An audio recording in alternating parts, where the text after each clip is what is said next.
이 사도행전 11장에 기록된 이 말씀을 통해서 하나님께서 주시는 은혜를 우리가 함께 나누기를 원합니다. 여러분이 사도행전 11장 말씀에는 이방인 고넬료의 가정에 성령이 임하는 사건 때문에 예루살렘에 있는 사도들이 공식적으로 이방인의 구원을 인정하고 사역자를 세우는 내용이 기록이 되어 있습니다. 이 당시에 이방인 고넬료에게 성령이 임하는 사건은 유대인들에게 큰 충격을 주었던 것 같습니다. 이 사도행전 11장 1절 말씀에 보시면 유대에 있는 사도들과 형제들이 이방인들도 하나님의 말씀을 받았다 함을 들었더니라고 말씀을 합니다. 이 당시 유대인들은 이 사마리아인들이 하나님의 말씀을 받았다는 것은 이해를 했지만 이 이방인들이 성령을 받았다는 것은 이해하지를 못한 것입니다. 어떻게 그런 일이 있을 수 있지라고 생각을 한 것입니다. 그래서 2절 말씀에 보시면 유대인들이 베드로를 비난했다라고 말씀을 합니다.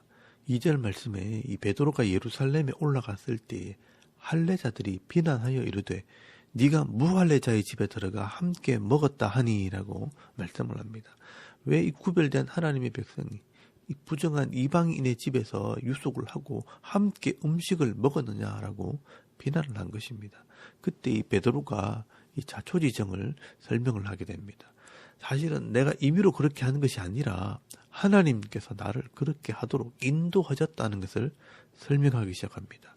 그래서 이 기도 시간에 내가 환상을 보았는데 이 부정한 음식이 보자기에 쌓여 내려와서 하나님께서 잡아 먹으라고 했다는 이야기를 하면서 나는 먹지 않으려고 했는데 하나님께서 말씀하시기를 내가 깨끗하게 한 것을 네가 속되다고 하지 말라라고 말씀하셔서 내가 할 수 없이 이 고넬료의 집에 갔다는 것입니다. 그런데 이 고넬료의 집에 가보니 이미 하나님께서 이 고넬료에게 감동을 주셨고 하나님의 말씀을 들으려고 다 모여 있었다는 것입니다. 그때 이 베드로가 이 하나님의 마음과 뜻을 깨닫게 되었다는 겁니다. 하나님께서는 사람의 외모를 보지 않으시고 모든 사람들을 받으신다는 것을 알게 되었다는 것입니다. 그래서 이 베드로가 하나님의 말씀을 전하는데 우리가 처음 성령을 받았을 때와 똑같은 일이 벌어졌다라고 말씀을 합니다. 여러분 15절 말씀을 잘 보시면 내가 말을 시작할 때 성령이 그들에게 임하시기를 처음 우리에게 하신 것과 같이 하는지라 내가 주의 말씀에 요한은 물로 세례를 베풀었으나 너희는 성령으로 세례를 받으리라 하신 것이 생각나노라 라고 말씀을 합니다. 처음 우리에게 주신 것과 같이 하셨다는 것은 이 오순절에 유대인들에게 처음 성령이 임할 때와 똑같은 일이 이방인들에게도 임했다는 것입니다. 이 베드로는 증인으로 하나님 말씀을 전하기만 했는데 성령께서 이방인들에게 임하심으로 그들도 예수를 믿게 되었다는 것입니다. 그래서 성령께서 깨닫게 하시기를 성령으로 세례를 받는 것이 이것이라는 것을 알게 되었다는 것입니다. 여러분 사도행전 1장 5절 말씀에 보시면 너희가 성령의 세례를 받게 된다라고 한 것이 바로 이것을 말하는 것이라는 것을 이 베드로가 깨닫게 된 것입니다. 이렇게 이방인들이 성령의 세례를 받고 거듭나게 하신 것은 하나님의 계획이고 하나님의 뜻이라는 것입니다. 그러니 하나님께서 하시고 성령이 하시는 일을 내가 어찌하겠는가라고 설명을 하게 되는 겁니다. 이 말을 들은 유대인들도요. 하나님께서 하셨다면 우리가 인정하지 않을 수 없다는 것입니다. 그래서 18절 말씀에 보시면 그들이 이 말을 듣고 잠잠하여 하나님께 영광을 돌려 이르되 그러면 하나님께서 이방인들에게도 생명 얻는 회개를 주셨도다 하니라라고 말씀을 합니다. 여러분 이것이 유대인 기독교인들의 공식적인 인정입니다. 그래서 이때부터 흩어져 있는 기독교인들도 이제는 유대인뿐만 아니라 모든 이방인들에게 예수를 증거하고 복음을 전하게 된 것입니다.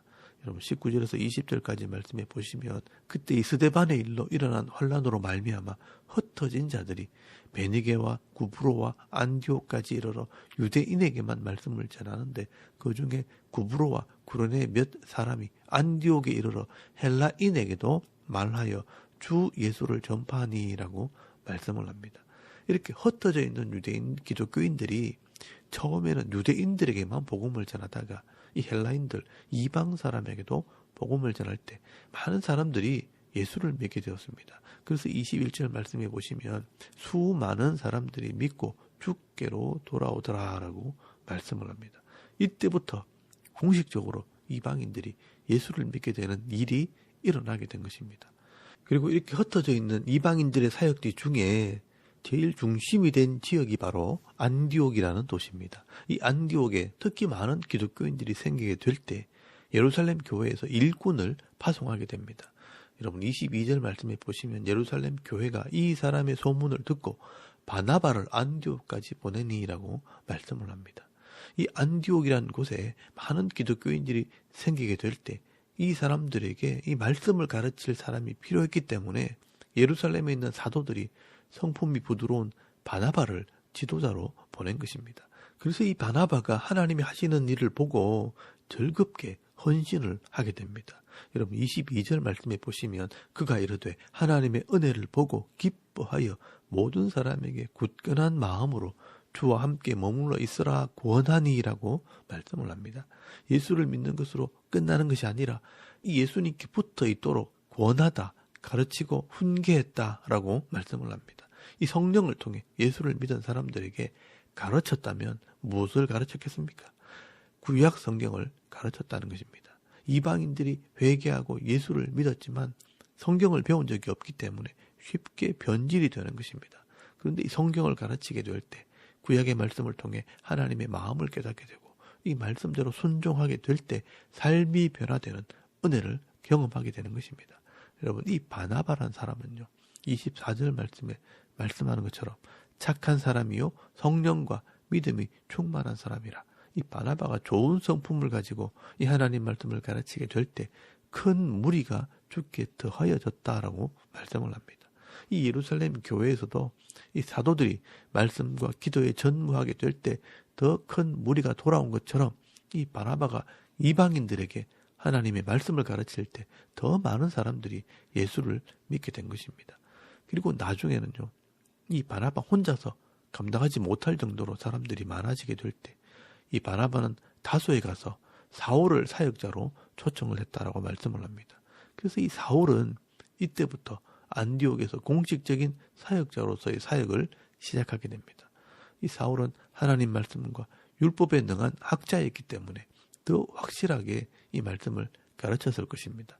그래서 26절 말씀에 보시면 만남에 안디옥에 데리고 와서 둘이 교회에 1년간 모여 있어 큰 무리를 가르쳤고 제자들이 안디옥에서 비로소 그리스도인이라 일컬음을 받게 되었더라라고 말씀을 합니다. 이 바나바와 사울이 함께 1년 동안 하나님 말씀으로 이 제자들을 가르치게 될 때 이 사람들이 그리스도인, 기독교인이란 말을 했다는 것은 그들의 삶이 세상 사람과 달랐다는 것입니다. 하나님의 말씀대로 예배의 삶, 회개의 삶, 또 말씀대로 이웃을 사랑하고 섬기는 삶을 살아갈 때 이 사람들이 기독교인들을 알아보기 시작했다는 것입니다. 교회는 이렇게 하나님의 말씀을 배우고 성령을 통해 깨닫게 될 때 삶이 변하고 이 사람들과 이 세상에 영향을 미치는 그런 삶을 살아야 합니다. 여러분 이것이 바로 세상 사람들이 절대로 할 수 없는 능력이라는 것입니다. 이 세상 사람들은 욕심 때문에 경쟁하고 또 서로 빼앗고 착취하려고 하지만 이 예수 믿는 사람들은요 말씀대로 하나님을 경외하고 이웃을 사랑하는 삶을 살게 될 때 능력이 나타나게 되는 것입니다. 그러므로 성도는 삶이 전도가 되어야 합니다. 과연 성도들은 다르구나. 이 교회는 다르다는 말을 들어야 합니다. 저와 여러분이 섬기는 교회들이 이 안디옥 교회같이 성장하고 성숙함으로 많은 사람들에게 좋은 영향력을 끼치는 교회가 되기를 바랍니다. 이것을 위해 우리 교회가 가르치고 기도하는 그런 교회가 되기를 바랍니다. 그리고 28절 말씀에 아가보라는 선지자가 이 안디옥에 와서 천하의 흉년이 들게 되는 일이 있을 것이라 이 성령의 감동으로 말을 했는데 그 일이 글라우디오 황제 때 실제로 일어났다라고 말씀을 합니다. 여러분 이 사건은 나중에 고린도전서에서 이 바울이 브리스길라와 아울라 부부를 만나는 일과 연관이 되어 있기 때문에 나중에 이 말씀을 드리겠습니다. 이 로마의 황제는 이 줄리어스 게사르, 그 다음에 옥타비아누스, 또 티베리우스, 칼리쿨라, 또 글라우디우스 황제로 이어지게 됩니다. 그리고 이 글라우디우스 황제 때 4번의 흉년이 일어났다고 합니다. 이 글라우디우스 황제 제위 2년과 10년에는 로마 지역에, 또 이 4년과 7년 사이에 팔레스틴에서, 또 9년에는 헬라에서 흉년이 일어났다고 합니다. 오늘 본문에 나오는 이 흉년은 4년부터 이 팔레스틴에 일어난 그런 흉년입니다. 이렇게 팔레스틴 지역에 흉년이 들게 되었을 때 예루살렘과 유대 땅에도 많은 피해를 입게 되는데, 이때 이 안디옥에 있는 성도들이 구제금을 보냈다라고 말씀을 합니다. 여러분 29절 말씀에 보시면 제자들이 각각 그 힘대로 유대에 사는 형제들에게 부조를 보내기로 작정하고 이를 행하여 바나바와 사울의 손으로 장로들에게 보내니라라고 말씀을 합니다. 예수를 믿는 이 헬라인들, 이 이방인들이 이제 도리어 어려움을 당한 예루살렘 교회를 돕게 된 것입니다.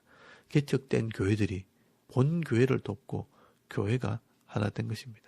그래서 이 땅에 있는 교회들은 하나가 되어야 합니다. 이 모든 일들이 성령을 통해 일어나는 일들입니다. 이 예루살렘과 유대와 사마리아를 거쳐 이제는 이방 땅에 복음이 전해지고 이방 사람들을 통해 하나님의 말씀을 행함으로 이 땅에 하나님의 나라가 이루어지게 되는 것입니다. 우리가 인생 중에 가장 가치 있는 삶이 있다면 이 땅에서 이렇게 하나님 나라의 일에 쓰임 받는 것입니다. 고넬료나 바나바나 사울이나 이 준비된 일꾼이 되어서 그 인생 가운데 하나님의 일꾼으로 쓰임을 받게 된 것입니다. 오늘도 우리가 이 땅에서 주어진 삶도 열심히 살아야 되겠지만 내게 주신 이 은혜와 은사를 따라 이 주신 사명과 직분이 있다면 말씀과 믿음과 성령으로 준비되어서 이 땅에서 하나님 나라를 세워나가는 귀한 일에 쓰임받는 저와 여러분의 이런 영적인 삶의 모습이 되실 수 있기를 주의 이름으로 축원합니다. 아멘. 우리 잠깐 기도드리겠습니다. 오늘도 말씀을 생각하면서 우리도 준비된 일꾼이 되게 하시고 쓰임받는 일꾼이 되게 하옵소서. 또 이 나라와 민족을 위해 하나님을 경외하는 나라가 되도록 또 섬기는 교회와 성도들을 위해서 또 개인의 기도 제목을 따라 기도하고 오늘 하루 삶을 또 시작할 수 있길 바랍니다. 다 같이 우리 하나님께 한번 기도드리겠습니다. 살아계신 하나님 은혜를 참 감사합니다. 오늘 이 아침에 우리가 하나님을 예배하게 하시고